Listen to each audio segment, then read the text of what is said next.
Nursing in 2025 feels like you're in an episode of Black Mirror, but instead of high-tech dystopia, you're in a nightmare filled with understaffing, burnout, and managers who think pizza parties solve everything. Imagine this. You're halfway through a 12-hour shift. 3 of your patients should be in the ICU, but the ICU is full. And 1 of your patients is howling at the moon because he legitimately thinks he's a werewolf. Because nothing says we care about you like empty carbs and empty promises. It's like healthcare stuck in an episode of The Office, but instead of laughing at Michael Scott's bad decisions, we're the ones cleaning up after them. But this isn't just about donuts or pizza or the occasional candy bar they toss at you like you're a pigeon in the park. This is about a system that thrives on burnout, pretends the pandemic didn't happen, and profits off nurses' sacrifices, calling it resilience. So today we're diving into burnout, betrayal, and the broken promises that define nursing in 2025. Let's just hope we don't end up like Ross from Friends, burned out, bitter, and yelling, "We were on a break!" Nursing today feels like being in an escape room, except there's no way out. And instead of puzzles, you're given crashing patients and a call light that just keeps going off. Patient ratios are higher than Snoop Dogg on a Tuesday, and every day feels like a marathon. But instead of water stations, someone hands you room temperature coffee and says, "Hey,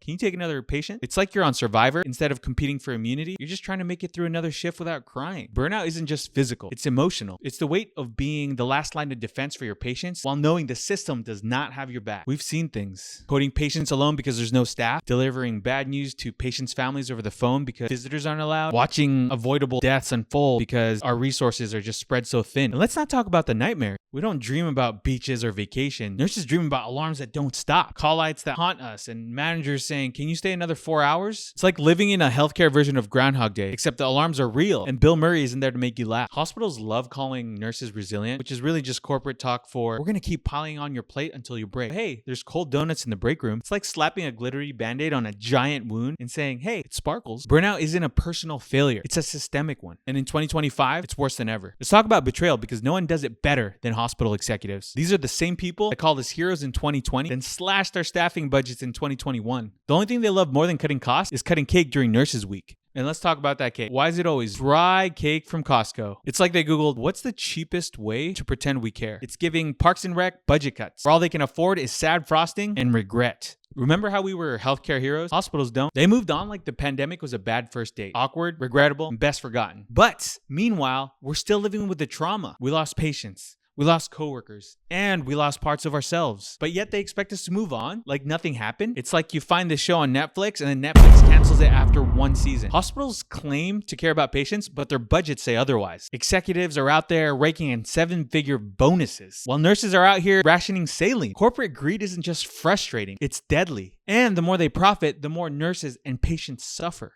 In 2020, they promised better staffing, better pay, and systemic change. The emotional toll of nursing isn't just burnout, it's betrayal. The patients we couldn't save, the ones that died alone, the families that we had to talk over the phone. It just doesn't go away. It stays with us. Hospitals might have moved on, but we're still carrying the weight of these moments. We're expected to just bounce back, like trauma is something you could just shake off. It's like telling Harry Potter to just get over losing Dumbledore. Nurses are just getting ignored, but ignoring nurses is so dangerous. Who's gonna double check the medication doses? Who's gonna catch that missed allergy in the chart? Or who's gonna spot the subtle signs of a patient crashing? AI? Siri? Ignoring nurses isn't just bad for nurses. It's setting a countdown timer for patient safety. So ICU versus ER, hard nursing versus soft nursing, forget all that. Hospitals thrive on division because it keeps us distracted. But what if we actually got together and fought together? I don't think they'd stand a chance. But corporate greed isn't just annoying. It's dangerous. Kills patients, kills morale, and if we don't push back, it's going to kill our profession too. But this isn't just about nurses. It's about building a system that works better for everybody. A system where patients get great care, nurses get fair treatment, and administrators, maybe they'll settle for 1 yacht instead of 2. So, what's the reality of nursing in 2025?